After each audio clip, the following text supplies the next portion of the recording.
Well, good afternoon, everybody. Thank you for coming to Out in Front today. For those of you who don't know me, I'm Theo Long, and I'm a proud member of our talent management team. As a reminder for Out in Front, we feature a faculty expert from our campus who will present on high-level concepts that are applicable to all of our advancement roles. When the Out in Front session ends around 2:30, we will break. We'll welcome our support staff, and then we're going to start the all-staff portion around 3 p.m. We have a special all-staff plan with the University of Illinois Foundation as a follow-up to the all-advancement staff meeting that we had in Tinley Park. And I want to mention briefly, before turning things over to our speaker and doing his introduction, that the Krannert staff, Renee Wilson particularly, has left the Krannert Center season books on the tables for you to take home with you, so please do that when you leave today. Our faculty speaker is the David L. Swanson Professor of Communication, Director of the Institute for Computing and Humanities, Arts, and Social Sciences, and a senior research scientist at the National Center of Supercomputing Applications at the University of Illinois. He received his PhD in 1980 from the University of Wisconsin-Madison. He's taught at the University of Illinois, the University of Minnesota, the Texas A&M and the Texas A&M University. His research interests include group and organizational communication, information systems, collaboration technologies, organizational innovation, and theory construction. He has consulted for Bolt, Beranek, and Newman, Texaco, the IRS, and the state of Minnesota, among others. Currently, he is working on collaborative projects with a group of emergency response organizations in the state of Illinois and North Dakota to define ways in which data science can be mobilized for emergency preparation and response and research directions of associations of minority-serving institutions to develop ways to enhance their participation in funded research.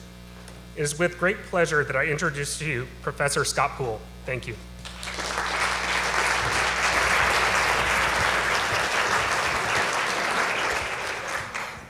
Well, it's a real pleasure. Can you hear me? Yeah, good. Okay. It's a real pleasure to be here today. You all do things that are so important for the university. Bringing in money, of course, is a great thing. But relating to the public and outreach and making sure that the university is represented is very important. And I just want to thank you for doing that because it's something that's significant. What we're going to talk about today is something that is not always the most pleasant thing for all of us, and that is dealing with conflicts and disagreements. In terms of background, my research has sort of already been covered, but I've taught conflict and communication for a number of years, and in fact, shameless promotion, just published the 8th edition of our textbook on conflict. I've also done a pretty good deal of consulting, not so much in recent years, but helping people collaborate, and at one point I also worked as a conflict mediator at the Center for Conflict Resolution. What I'm going to talk about today is first cover a few basics about conflict, some of which you may already be familiar with. Then I'm going to talk about an ideal model for conflict management. It's one that we don't really ever achieve in practice, but it's something to keep in mind. I'm going to talk about a couple of pathologies of conflict and their causes, and then I'm going to talk about conflict expression. That is how we express and communicate conflict to one another and the impacts that that can have. And then we'll kind of follow up by talking about how we can move towards more productive conflict management. I'd like to start out by giving you one of your scenarii. You guys might be familiar with this. This is from your little deck of cards you got. Can you think about that for a minute? You've got a piece of paper there in front of you. Write down how you think you would handle that conflict.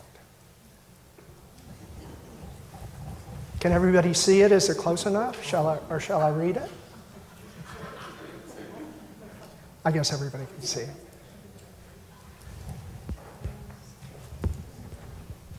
Okay, you've had a minute or two to think about it. Need a little bit more time to write it down? You won't be turning the paper in, it's just to help you remember. How would some of you guys handle the conflict? Anybody willing to volunteer how they'd handle it?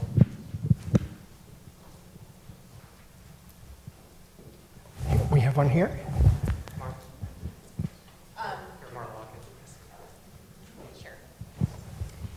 Boy, this seems familiar.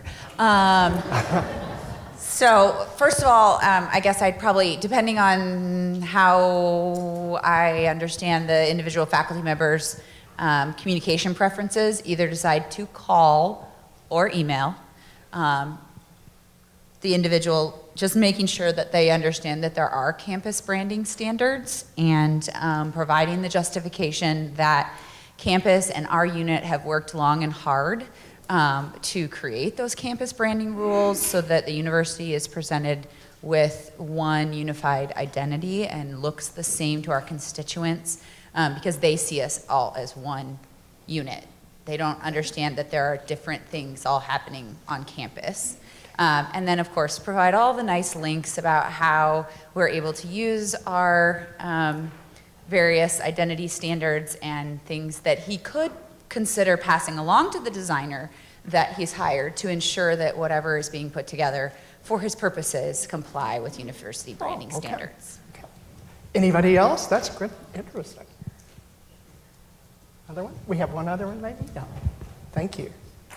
Continuing with ACEs, I would also be interested to talk to him or her and find out what led to this. Was it lack of information, or was there an issue with perhaps internal capacity to generate what he was looking for? Because we might be able to uncover something that needed to be addressed internally. Okay, two very constructive responses, and I'm sure there are some others here. How would you all handle it if the faculty member got very angry at you for that response? What would you do? I don't mean to put you down on the bench. I've been there too, been there, done that as well. Thanks. I think if you're going to point out that they did something they maybe shouldn't have done, you should be ready for them to have a kind of a vulnerable response, and just have yourself ready for that, so that you can put them into a kind of a safe conversation, a comfortable conversation to lead to maybe what was the source or the cause of this needed logo. That's a great And idea. I would add to maybe keep the unit head in the loop on this too. Talk about faculty member, not necessarily the unit head. Great, great. Yep, yep. Anybody else? Any other? Yes, thank you. Thank you.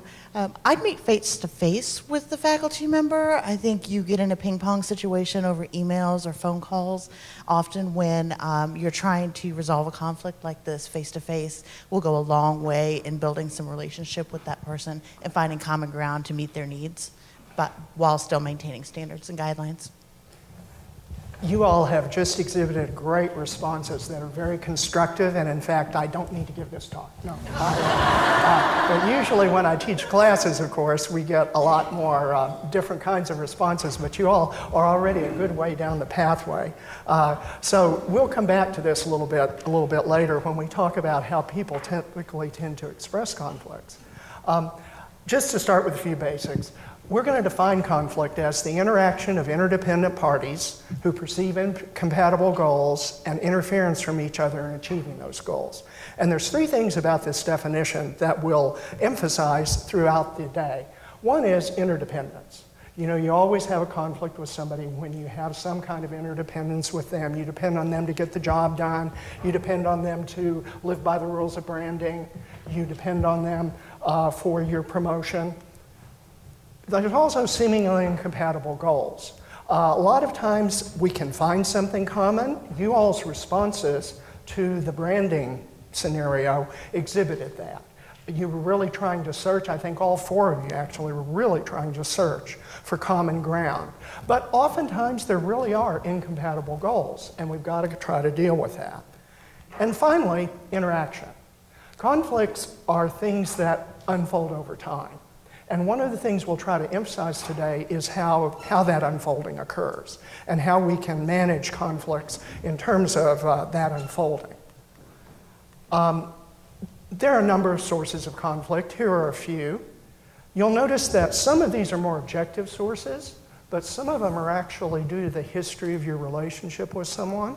And a lot of times you're fighting the same conflict over and over with somebody, maybe out of a grudge, maybe just because of a history or something that's happened between you and them in the past. Now, one other basic thing that we want to cover are the effects of conflict. And I'm going through these pretty fast because I expect you all in your work and your education are familiar with these. But we often tend to think about the negative side of conflict. You know, I do. I'm a kind of conflict-averse person. Maybe that's one reason I've studied it all my life. But we think about the negative things, like it cuts into our productivity. It can undermine the groups that we're in. It's very stressful. It's not pleasant at all. However, if we can also see the positives of conflict, it can encourage us to engage it more directly. And of course, the positives of conflict include oftentimes by really grappling with an issue and by seeing a point of view that's different from our own, we come up with new ideas that we would have never had to before, partly because we get them from the other person, but also partly because really grappling with somebody, really engaging them, leads us to actually think through things more creatively. So you often have creativity. You've probably been in a group where you thought everybody was agreed about something and suddenly decided later on that really nobody wanted to do this thing at all. Conflict and disagreement can prevent that. It'll surface problems, and it also leads you to really investigate things if you grapple with conflict. And that's part of what we'll talk about today, or one of the goals today, is to discuss some ways in which you can engage conflict more completely and figure out what's going on. Now, the second thing I said we were going to do is real quick visit an ideal model for managing conflict. This is a classic model that was put forward by Richard Walton a number of years ago. And what he basically said is, and this is kind of logical if you think about it, but to tell you the truth, many of us don't do this. He said, if you're going to manage a conflict properly, what you first have to do is differentiate. You have to get your differences on the table. And only after you've done that can you integrate, can you come back together and get some kind of reasonable solution. So in that branding problem, in a real way, when you come and talk to the professor, he or she, about the brand that they've created and about the university's rules, you're beginning to differentiate with that. You're showing them that they can't do it the way they want to. They may, in return, be, maybe because they're used to having gotten their way, push back and say, why can't I do that? And let's see if we can do that, and so on. And so in engaging with that, you end up differentiating. And only after you've differentiated, Walton said, can you begin to converge. And that's a period of integration, you know, where you, for example, talk over solutions, figure out what your mutual needs are, and so on. And it's only that movement, Walton argued, that can really lead us to, that will help us manage a conflict effectively. Now, in differentiation, if you do it properly, you're aware of your differences by the end of that period. You clarify your issues. You realize that you can't solve the problem yourself. If you differentiate, what will happen is both parties will push back against each other. And you'll realize that you can't force the other one. You can't persuade them. They've got a position that they think is legitimate, and you've got to acknowledge that. So at the end of a period of differentiation, you've gotten everything out on the table, and that period often is very unpleasant. As you differentiate, you become aware of differences. You may yell at each other. You may feel tension. And we'll get into that a little bit about some of the things that happen when that occurs. But you may feel tension. And one of the things that often short circuits effective conflict management is our fear of differentiation, our unwillingness to undergo the tension. You know, a lot of times, I mean, as I said, I'm a little bit of a conflict-averse person. So my tendency when I hit a disagreement is to just agree or figure out some kind of compromise. That's totally wrong, you know, according to Walton's model. I mean, I'm a nice guy, but I don't get my way, do I? Because my issues never come out. I don't talk to the other person. I don't make what I want evident. And it's only after that often pretty uncomfortable period of differentiation that we're in a place where we can really fruitfully move forward and try to resolve the conflict. So after the end of that differentiation period, you realize the other person has a point of view. You may not agree with it. You may think it's stupid, but you've got to reflect it, you've got to respect it, and you've got to go along with it. And once you do that, you can then move into a period of integration. And this is probably pretty familiar to y'all. You know, if you do integration properly, you develop a willingness to work with the other. Even if you agree to disagree, you go ahead and you figure out something you can do. You try to meet both people's interests or all parties' interests. It's very important that both parties be stubborn during this period. That is, that you don't give in, that you don't give your interests away. And often that's uncomfortable. And then often considering multiple solutions can occur. Now, to go back to this model, Walton's argument is that you first have to differentiate, which is hard, before you can integrate, which is also hard. And as the process of doing that, a couple of pathologies can occur. And this is one reason that we are a little bit afraid often to differentiate, because it can get away with you. I don't know if you've ever been in a conflict with a relative, a parent, husband, a coworker, somebody on your team, where you start talking, and after a while you ask yourself, how in the world did we get here? Because you just keep escalating and escalating, and it gets nastier and nastier, and it just comes to an impasse. And oftentimes you can't go, even if you come into the same room and the topic comes up again, you start right where you left off. And it just keeps going on up. Now that's one pathology, and it's important to figure out ways to avoid that. We'll talk about that a little bit later. Now the other pathology is kind of the opposite of that. That's where you suppress and avoid the conflict. The differences never come out.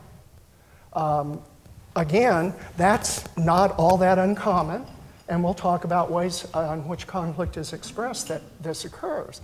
Now, one of the problems with this, of course, is that you don't really address the issues, and conflict can fester. And if you don't bring it out, it's not going to get resolved. And eventually, somebody might blow up. And then you're back maybe in this situation. So a lot of times we kind of switch back and forth between those. Now, in a lot of the conflict management literature has been devoted to exactly avoiding those pathologies and trying to help us carry out that ideal model. And by way of preparing, today I'm going to mostly focus on how we communicate conflict to each other and how we interpret or make sense of that with other people.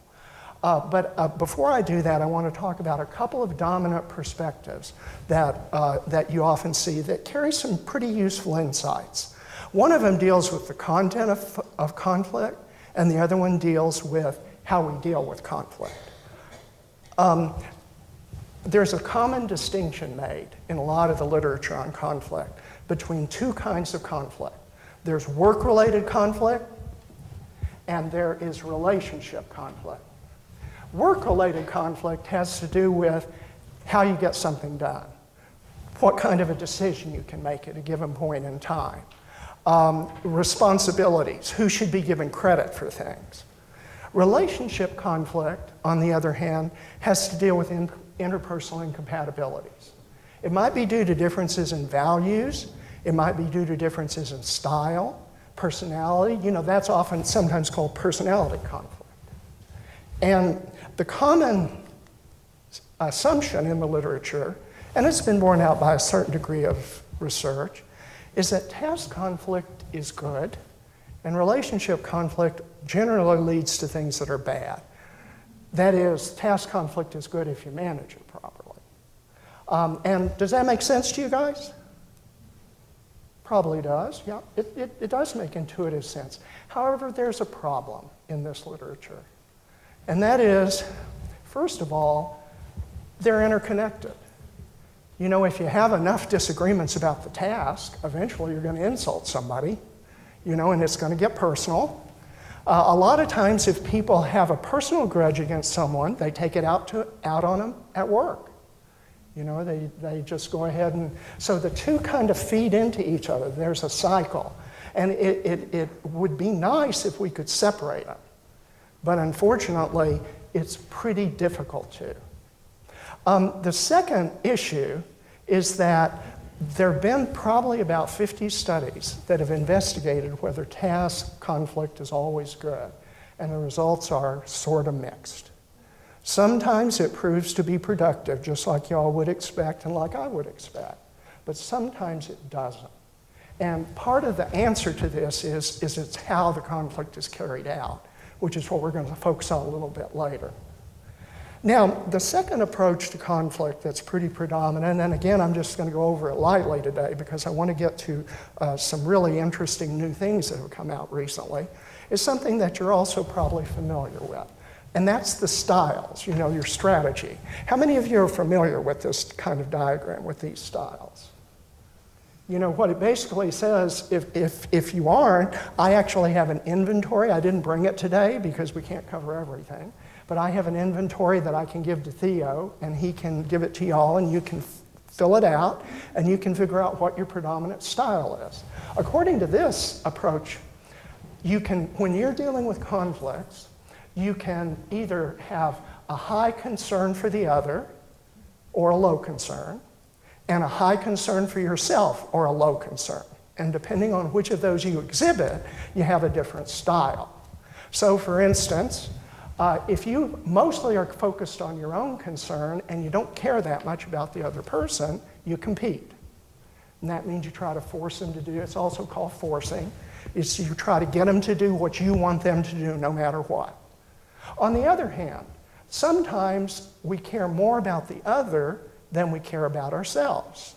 I tended to do that when when our boy was growing up. I tended to always want to make him happy. I accommodated him. I gave in to him no matter how much it hurt me.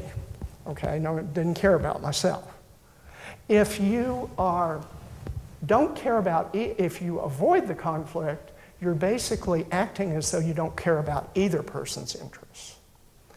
The one up in the corner, of course, is the one that's the very best one, although it isn't always, and that's collaboration. And that's where we put a high emphasis on the other's goals and a high emphasis on our own goals, and we try to satisfy everybody. That's that ideal model that I was talking about a little bit more. And compromise is in the middle. And the reason compromise is in the middle is it's a pretty common thing you do. You know, you give away something to get something. Is that you're giving away something that you want in exchange for getting part of what you want. So it's a little bit like, I guess the old saying, kissing your sister, you know, you get a little bit out of it, but it's one of those situations. That was probably inappropriate.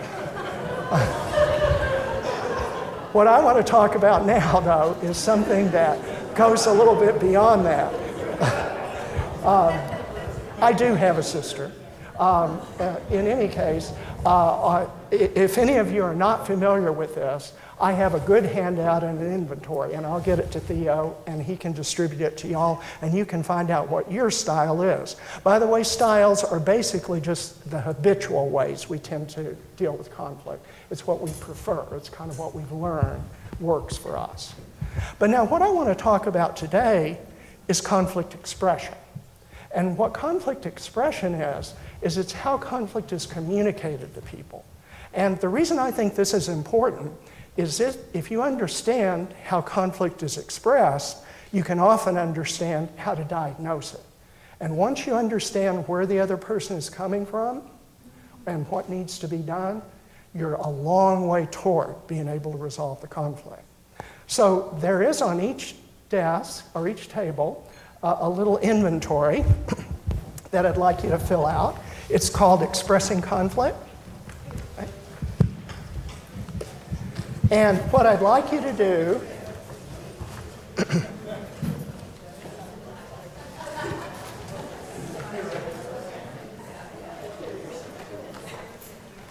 everybody found those on your table?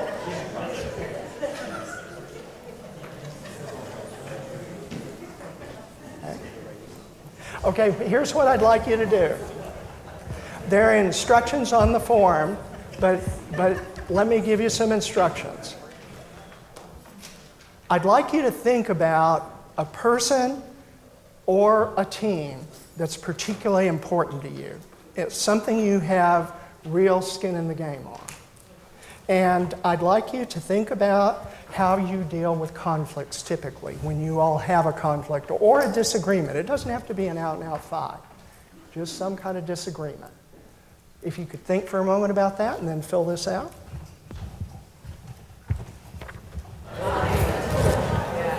I'm perceiving by the volume of conversation that you probably filled it out and scored it. This is just for you to keep, and to write it down. But, argue and debate are the two things we ordinarily think about when we think about dealing with disagreements. What's interesting about this concept, this framework, and this particular thing, is that it also helps us understand some kinds of conflicts that we often suspect are there and are frustrating to us, but we really don't know how to get a handle on them. And that's the undermining and the disguising responses. Did very many people get fairly high scores on any of those? You don't have to hold your hand up if you don't want to. You can just shake your head. Okay, you did. It's not that uncommon. It's a pretty common way of dealing with it. And when we talk about conflict expression, we're talking about how conflict's communicated. And if you can listen right and listen carefully, it will give you a lot of information about the conflict. Sometimes it will tell you what you don't know, and also it can tell you how you need to redirect what you're talking about. It also is often based on habits that we're not aware of. And of course, being aware of it can make us more effective. Now, a conflict expression really deals with communication. Therefore, we have a sender and we have a receiver, we have an audience and we have somebody that's communicating. And it is divided into two dimensions, which are on that little grid at the bottom of your page. And you may want to refer to this as we kind of go through these, directness and intensity. Let me first, though, give you an example of conflict expression. Here's one version. Mary has been given a budget allocation that she thinks is too low. And so she tries to explain why she believes the allocation is adequate and even provides a bit of discretionary funds to the project. I'm sorry, Tom is the one that's disagreeing with this. Tom listens, but remains concerned. He suggests that Mary may not understand the hidden costs in the situation and that they may want to discuss the issue further. Mary disagrees. That's version 1. Here's version 2.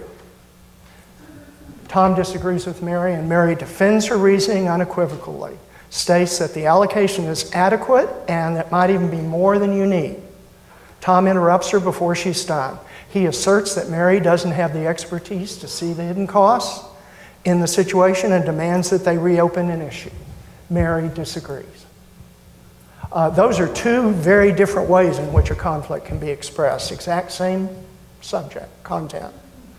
And you can see in version A some words that correlate with what were on the forms you filled out. Mary explains. Tom listens, but he doesn't necessarily, but he's concerned. He suggests that Mary may not understand, that they want to discuss. In this one, Mary defends. She unequivocally states. She interrupts. Tom interrupts. He asserts Mary doesn't have the expertise and demands. Mary disagrees. Those are two very different ways of expressing conflict. And if you can pay attention to them, and I think this scheme, which Laurie Weingart and a number of her colleagues have just developed over the last couple of years, can be pretty useful in, as I said, number one, helping you understand things, but number two, helping you know what you may not be getting and help you maybe redirect conflict in ways that can be more productive. Now, the first dimension underlying conflict expression is directness of opposition. How directly do I make you aware that I disagree with you? And it has to do with the degree of ambiguity and clarity the receiver can have You know, that is there really a conflict here? Do they know that? What's it about? What's the sender's position? And a second thing of directness is, to whom is it expressed? Is it expressed directly, or do they talk to third parties about it? You know, sometimes when I'm mad, I go and I talk to somebody else, not the person I'm really mad at. Now, a conflict is direct to the extent that you're directly expressing it to the person that you disagree with. It's indirect to the extent that you use third parties and you're kind of hiding, not really coming out with what the conflict is about. The second dimension is intensity. Oftentimes, and it ranges again from low to high, a low intensity conflict is one in which people are kind of willing to yield, in which they are willing to work with each other, or in which they're not particularly engaged. A high intensity conflict is high on both of these dimensions. One party attempts to subvert the other. That is, they attempt to overthrow or undermine them, maybe use threats. And the second is how entrenched is their position? Are they willing to give? Or is this something that they simply will not compromise on? And if this expression matters a lot, because depending how somebody expresses a conflict to me affects how I feel about them, the emotional reaction I feel, how safe I feel to talk with them. You got to feel safe to talk with someone to be able to manage a conflict correctly. It affects what I do. What information am I going to share back? How am I going to, am I going to escalate? Am I going to respond? And ultimately, this affects our outcomes. Now, you can look at this in a way as forming kind of a conflict spiral. And I know this is a little bit of a confusing figure. Oops, pardon me. This is person one, and this is person two. And we'll start right here. Person one expresses a conflict and has a degree of directness and intensity. That affects person two's perception of it, including their perception of the content of it and how it's expressed. Are they trying to insult me, maybe? That affects their reactions, emotional, and their attempt to understand things, to get information. That, in turn, causes them to express conflict back, which affects the first person's perception of the conflict and the second person's emotional reaction and information that they've gotten, and so on. And this can basically set up cycles in which these things begin to cycle. They can cycle out of control, or they can cycle in more benign ways. And that's something that we'll talk about. Let's go through the different types of expression, and they're on your sheet here.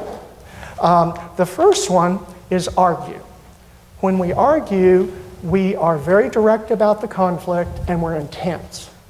And in an argument, one or both people, the person that's arguing, signals that they're entrenched. They're not willing to give.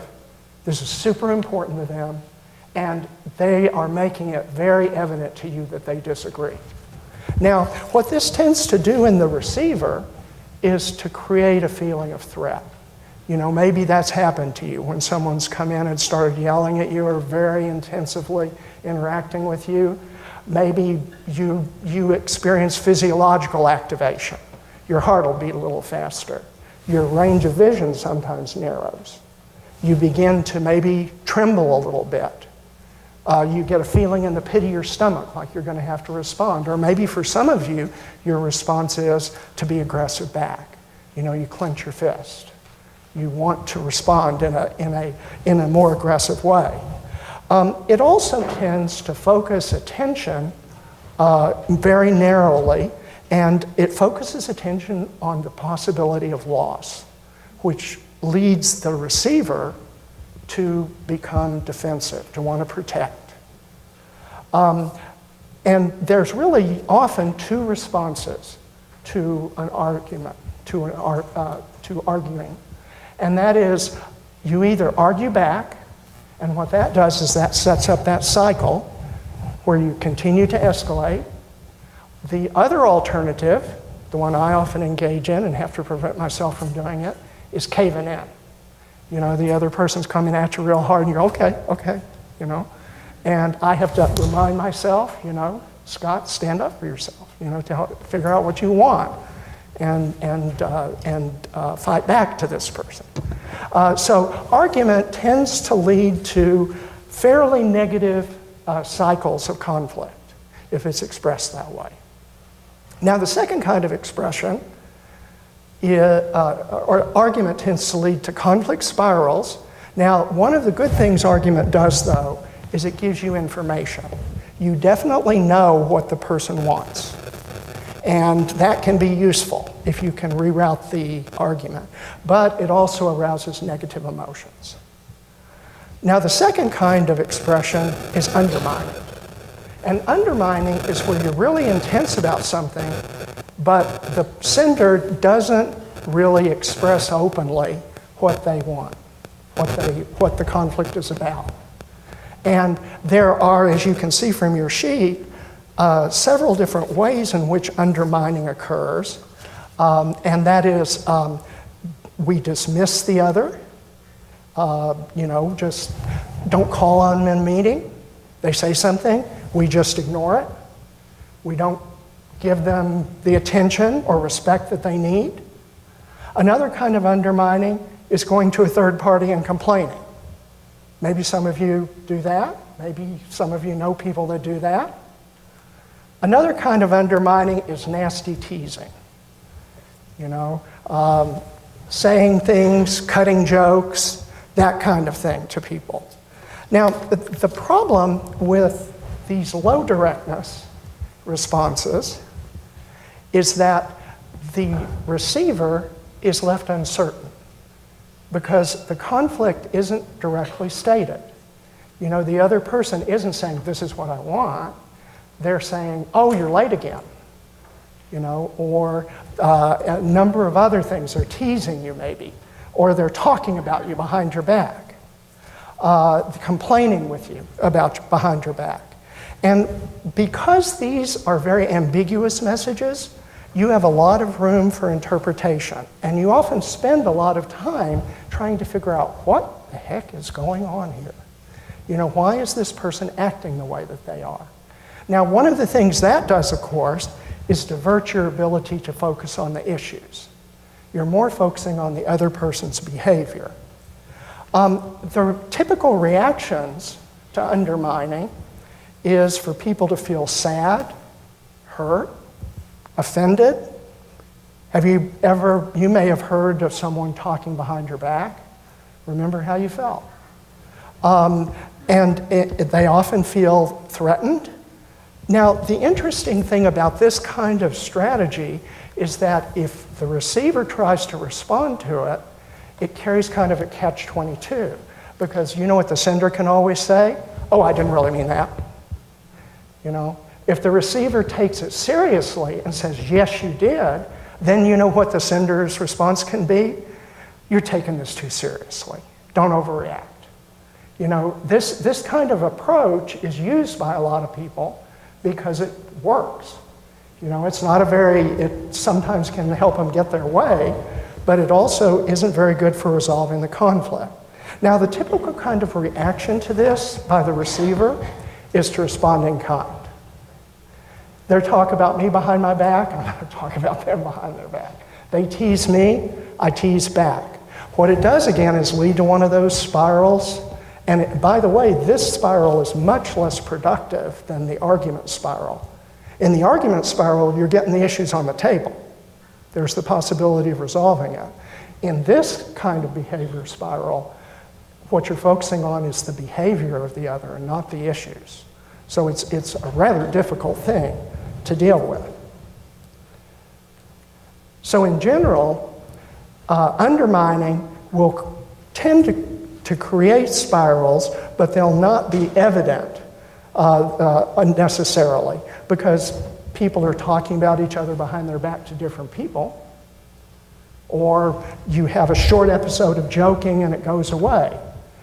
It also doesn't share very much information, so it doesn't get you very far in dealing with the conflict, and it raises negative emotions. Now, the third kind of expression is disguising. And in disguising, there's a disagreement, but the person doesn't really admit that it's there. The sender doesn't admit that it's there. The disguiser basically does a number of things. They might, for example, withhold information. They might say, okay, I'll do that, and then they never do it. They might come late to a meeting. They might, let's see, other things they might do is miss deadlines, be just generally quiet, or say they agree with you and then do nothing about it. Now, for the receiver, this is difficult because is there even a conflict here? You know, is one thing you wonder. A lot of times when somebody isn't admitting it, you don't perceive a conflict is there at all. And what it often tends to do is to lead people to feel kind of heard or guilty, the research tends to show. The problem with this kind of situation is that if you address it, or there's a tendency not to address it at all, for there to kind of be a spiral of ignoring, because if you do address it, guess what? You might offend the other person. You know, if somebody's not coming to meetings late, and I suspect it's because they really aren't committed to the project, and I say, are you committed to this project? It might turn out that they're actually coming to the meeting late because they have to drop their child off at school, and they can't get in on time. So a lot of times people will say, oh, we shouldn't even raise this at all. This is a very difficult kind of conflict expression to deal with because oftentimes you're not even aware that the conflict is there. The other thing is a lot of times when we address this, what we're focused on is the way the sender communicates. For example, if you're a manager, you might tell an employee who constantly is late because maybe they're late because they disagree with the project or they don't like the way you're handling things, but they're not telling you. What you do is you counsel them on how to communicate better. And so what's happening is you're dealing with the wrong issue. So in this case, we don't really even deal with the issue itself. Now, the fourth expression type is debate. And that's the one that we've already sort of talked about. That's where people are straightforward with each other. They are committed to their position, but they're willing to compromise.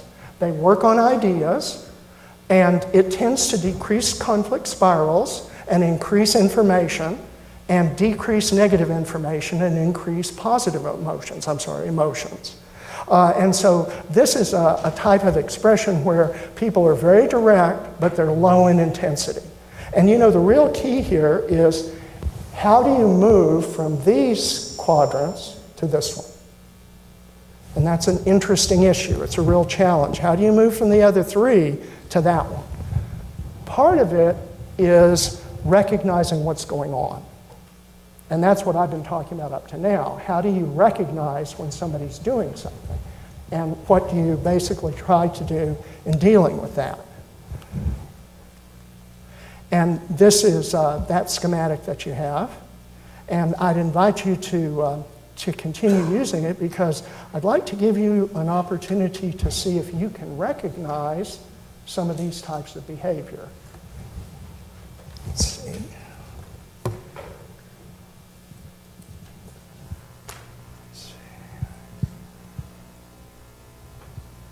There's a sheet on your desk called Conflict on the Line. And what I'm going to do is show you a short scenario based on a real situation. And if you could, take a look at the questions before I start this, because you'll kind of know what to look for.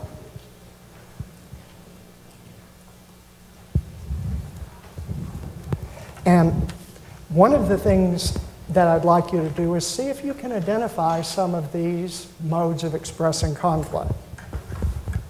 Okay?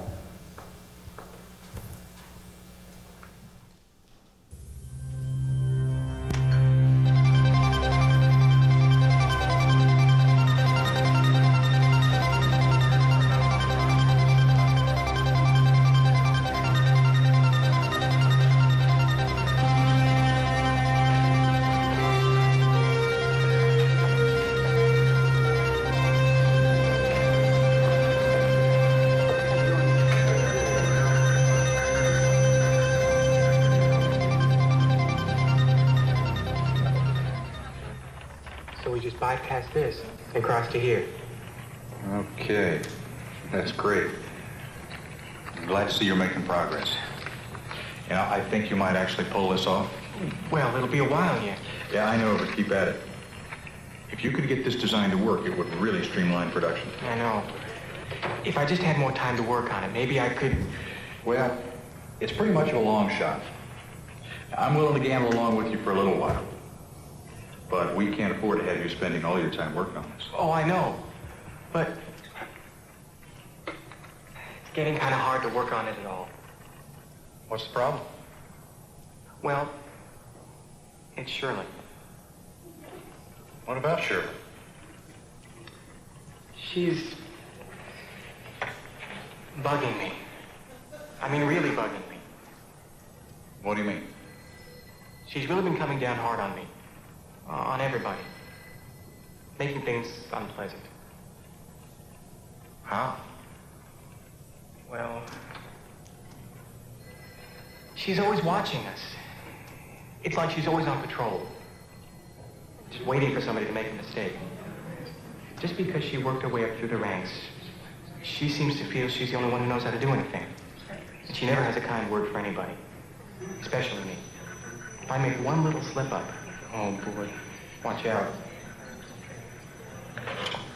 Well, she's been waiting to go after me for a long time. And then this week she finally got her chance.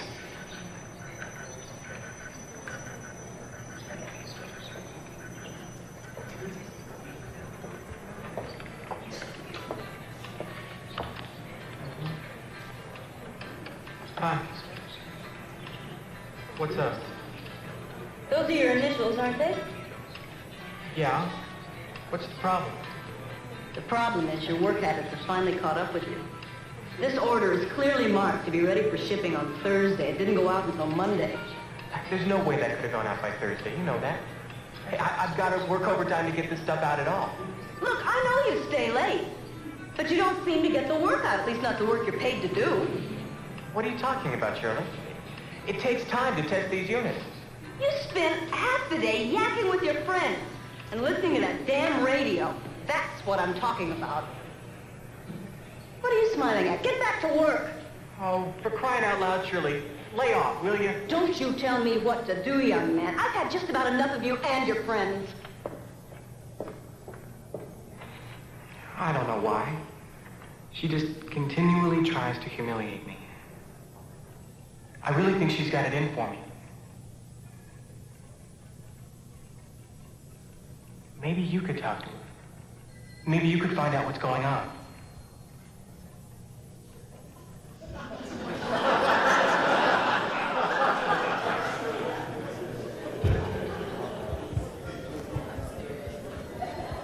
I suppose he said I'd been picking on him. Well, he feels some pressure, I think. That's the problem in a nutshell. He takes everything I say as a criticism. And believe me, I've bent over backwards to try to accommodate him. He just doesn't see things the way I do at all. How does he see? Well, he's brilliant, I don't question that. I can see why we all had such high hopes for him. But he's erratic. I can't schedule anything around him. And he's very stubborn. Oh, he's holding things up all the way down the line. Anyway, it's his attitude that I can't stomach. He's so resentful of authority or me or something. And it's spreading. It's infecting the entire operation. When Danny held up that order, I seriously considered ignoring it. But it was my job to say something, even if it was going to result in another long sulk from the boy genius.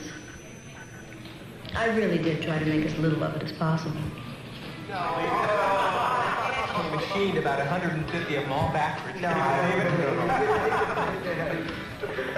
Hi. Danny, can I talk to you for a moment? Now what? Do you mind just for a sec? This is your signature, isn't it? Yeah, so what? didn't go out until Monday. You're not going to start that again, are you? What do you mean? No. I just want to find out what happened. Nothing happened, Shirley. I did my job. And even though you can't seem to comprehend it, that takes time. Danny, I know you're under a lot of pressure. I just want to follow up. I'm under pressure, Shirley, because you're constantly looking over my shoulder with a stopwatch. Danny, that is totally unfair. Why don't you just leave me alone? In fact, why don't you leave all of us alone? I'm sure we'd be much better off without you.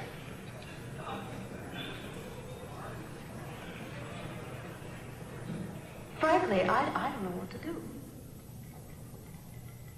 The kid glove approach hasn't worked. Well, I appreciate your feelings. It's difficult, but I can't understand the problem. I mean, over the past year, your department has performed miracles. Now, something must have been working. Oh, yeah, it was great for a while. Until Danny decided I was his archenemy. I don't know. Maybe it's me. I just don't know what to think anymore. Maybe you ought to ask somebody else in the department. So, tell me, Carl, what's it all about? Well, by now it's about everything, I guess. I think it started when we got in all those new orders. And Shirley set up a bunch of new time-saving procedures. She speeded up the whole operation. She had to, you know, in order to meet the quota. The trouble is, Danny wants every unit we make to be perfect. He's a real fanatic on that score. But that's why Danny was so bugged last week. He felt that Shirley's speeded up methods were causing mistakes and making him look bad. And of course, Shirley felt that Danny was slowing things down deliberately and creating a bottleneck in order to make her look bad. It's crazy. No thanks. I didn't realize it had gotten that crazy. Yeah. What do you think's going to happen? I don't know. So it really is bad, huh? Right, Kay, it's almost like working in a combat zone. What do you think's going on? Well, just look at them. Shirley, well, she's pretty straight. I mean, she's really very organized. She likes things to go by the book. And, well, Danny, he's different. What do you mean? Well, he's very loose.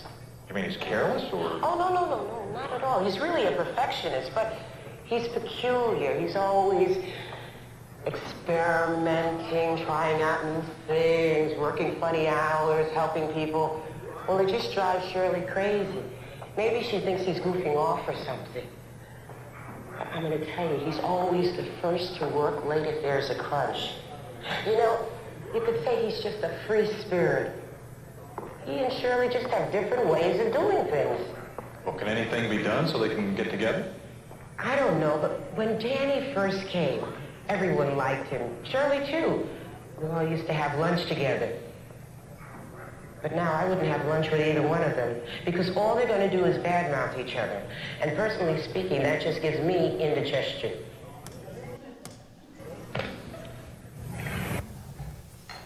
Okay. The dated close, I wish I could find a newer video, but the beauty reminds me of when I was in college. Anyway, and the electronics. But the beauty of this video is it shows you the conflict from each person's perspective. And that's what the whole key for understanding conflict expression is. Could you take a few minutes and look at your sheet and do the first 3 questions at least? And then we'll kind of process them.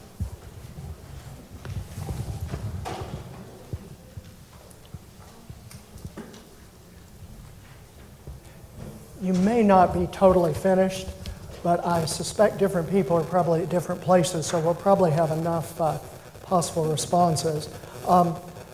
What expressions of conflict did you guys see in this?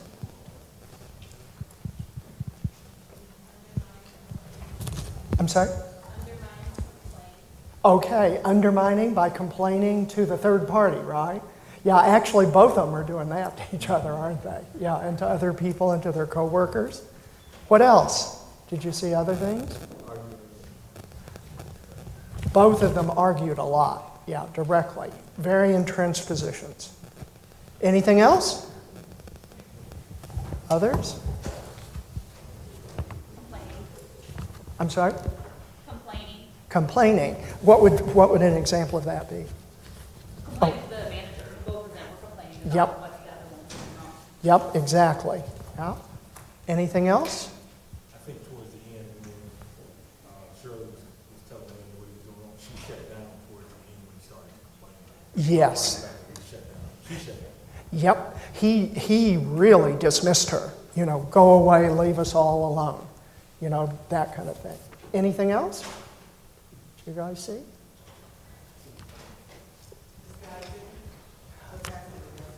Yep. Yep. And there's also sarcasm at various places in there.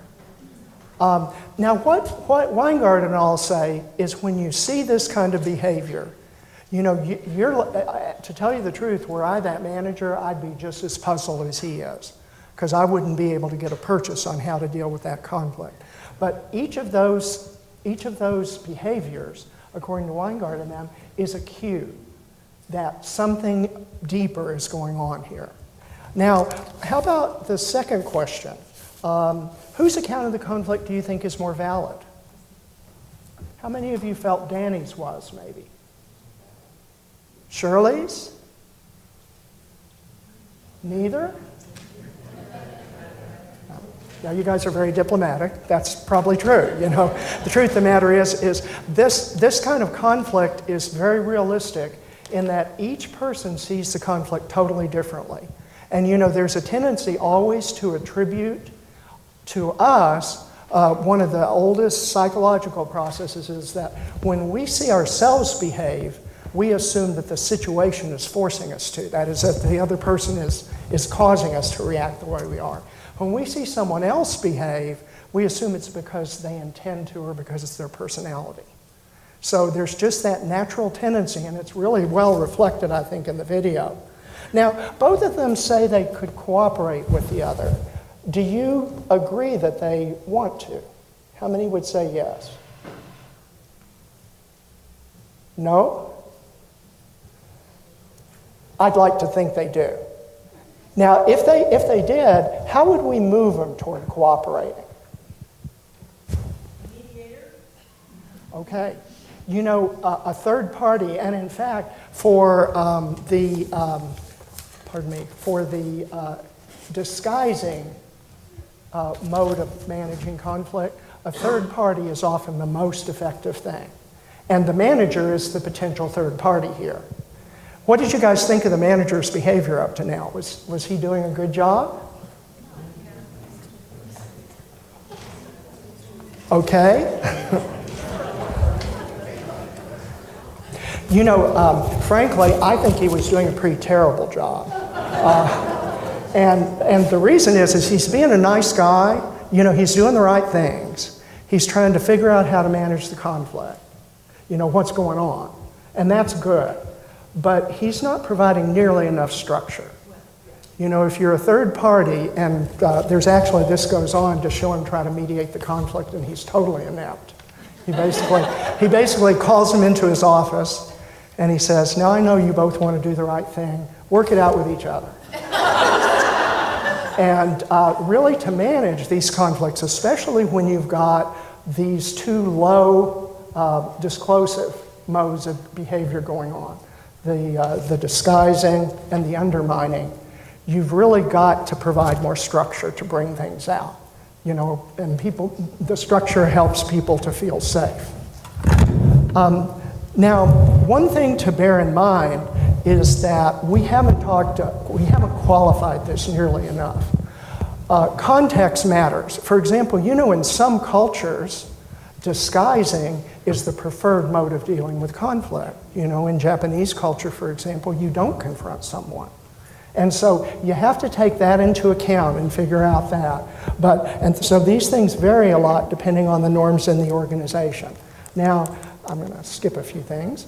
Now, if we want to move to debate, here are some ways that may do it. But let me before I say put forward any of these ways, let me make one qualification.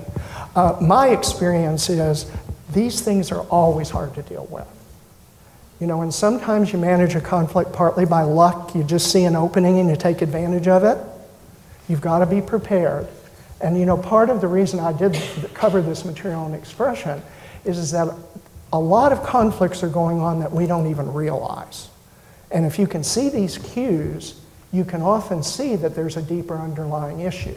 And once you see that, you have a chance to, you know, the first thing is to, if you're one of the parties, make sure that you keep your communication low intensity, but also be high at disclosure. You may want to ask the other person questions. You know, it seems to me that something's bothering you. Is this what it is? And you probably are wrong, but they might respond back with some information that you can use to move it forward. It's really important to really carefully listen. And because these spirals start up in the expression, there's a tendency for your listening to shut down. You've got to just force yourself, no matter how, and it's easy for me to say that. It's hard for me to do it. But you have to force yourself to really focus on the other. And in a way, Shirley and Danny's conflict is this way. Assume that they are a person of goodwill. They might not be, they might be the nastiest thing in the world. And you may find it out, but initially assume they're a person of goodwill and really try to define their issues. Don't just react. Go slowly. Slow down your natural tendencies to respond. And that means that because each of these expressions, the arguing, and especially the arguing and the undermining, are going to make you mad or are going to activate you. There's going to be a tendency to just jerk back. If you can somehow figure out a way to short circuit that, it'll be to your benefit. Always focus on interests, not positions. Don't focus on what the person's asking for, focus on the need behind it. And a lot of times if you can figure out what they need, like for instance, I might be trying to persuade my neighbor to build a sidewalk. One of my colleagues has developed a method where he says, ask why. Why do you want to build a sidewalk? Well, people are in danger from the traffic. I want to make them safer. You know, the traffic is a problem. The need I have is to make people safer, not to have the sidewalk. And by asking why, you begin to penetrate down and looking at their real interests. Foster a safe climate. A lot of times people engage in those two low disclosive behaviors because they don't feel safe. They've been blamed, or in the past by someone else. And this takes a while. You know, you can't just build a climate in a minute. Throw options out there.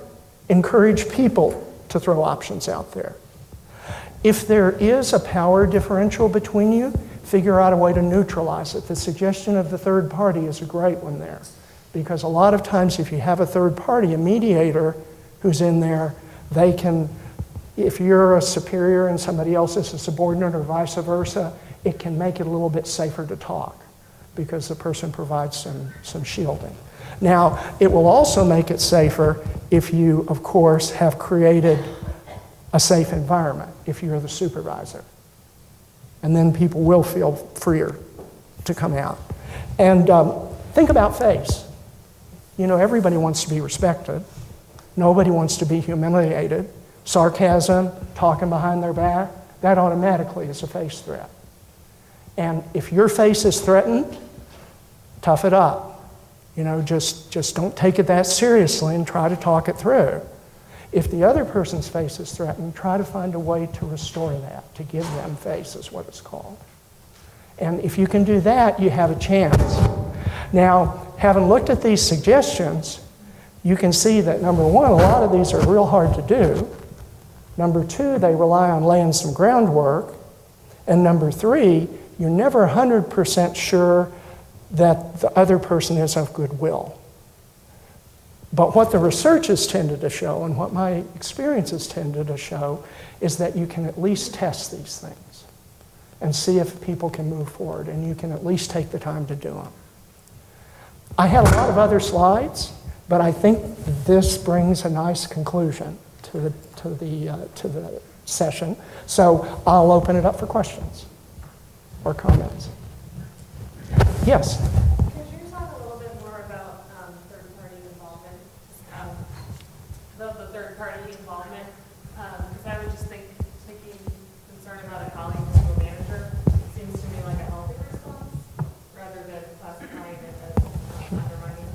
That was one of the things I was going to talk about, but didn't have time. Third parties generally, as you probably know, can take two roles.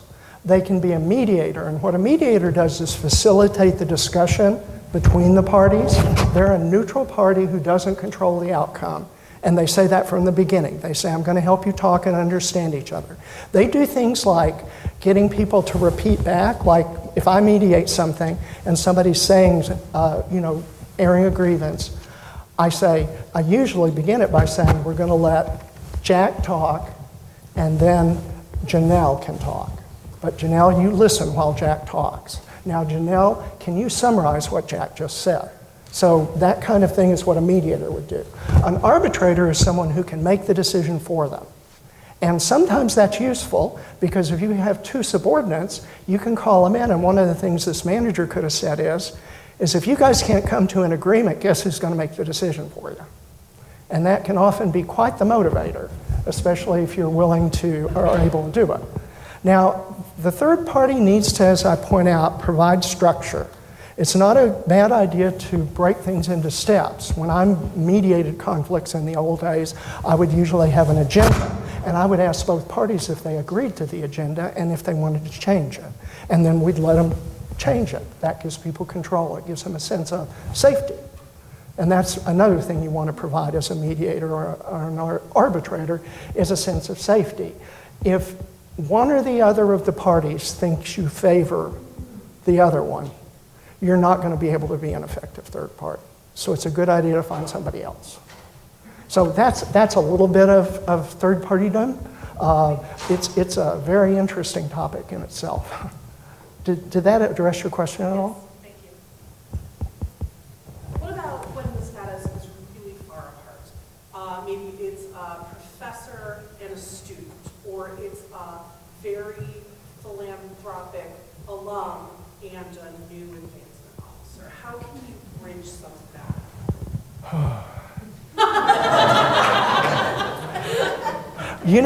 It's interesting. Being a professor and observing my colleagues very often use the undermining strategy. They say sarcastic things, for example, or they complain to students, to other professors, and things like that. That's a tough one. Part of it is sometimes a third party can help with that. I believe the U of I has an arbitration service. And, I know in our department, on our committee for capricious grading, we also can deal with student professor conflicts, to give an example of that. And a lot of times that kind of body can help to equalize it, but it's tough. It's very tough. Do any of you guys have ideas of how you could do that? How about if you have a really wealthy donor and a person that's a lot lower status? How do you deal with that? Can I say one thing? That's one of those answers, but I think that the notion of between a donor and an advancement officer or a student and a faculty member are two very different, hugely different situations, and maybe they're not analogous, and totally different approaches. Exactly. Do you have an idea about an approach? Or? Well, I just know that I would, when you're working with, I would think that when you're working with a donor and you're a development officer and you try to show them that they're wrong about something, you're going to have either two losers or two winners, and that's not going to work so well. Perhaps with a student or a faculty member, you need to get divided enough that somebody has a chance to realize they might be wrong and can come back in and agree. And I'm not so comfortable with that notion. I don't know, but I'm not so comfortable with that notion with our donors. Mm-hmm.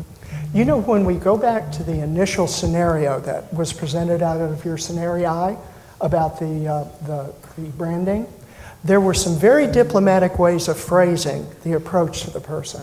I would think that might be one thing you'd want to do with a donor. Figure out a way to say you're wrong, but not say you're wrong, if you know what I mean, or to give them an option.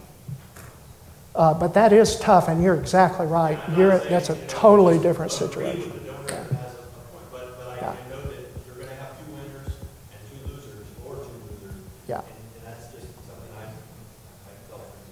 Yeah, and you know, one thing you want to think about is with a donor, of course, you want to develop a relationship. And if you, in any relationship that you're in, if you are dishonest, if you agree when you don't agree, what's the basis for that relationship ongoing? I have no answer for that. Another question I can't answer, okay? Say the point of the donor and the development officer, though there may not be a resolution, I think the manner and how we handle it can hopefully keep the relationship intact, either with the institution or with the college or whatever. So they may not get what they want, but, you know, we can bring diplomatic skills to the table. I wish we had more time to talk about this. Sounds like it would be a very fruitful subject to pursue. But we're at 30 now, and thank you for being patient with me, and I hope this did some good. Thanks.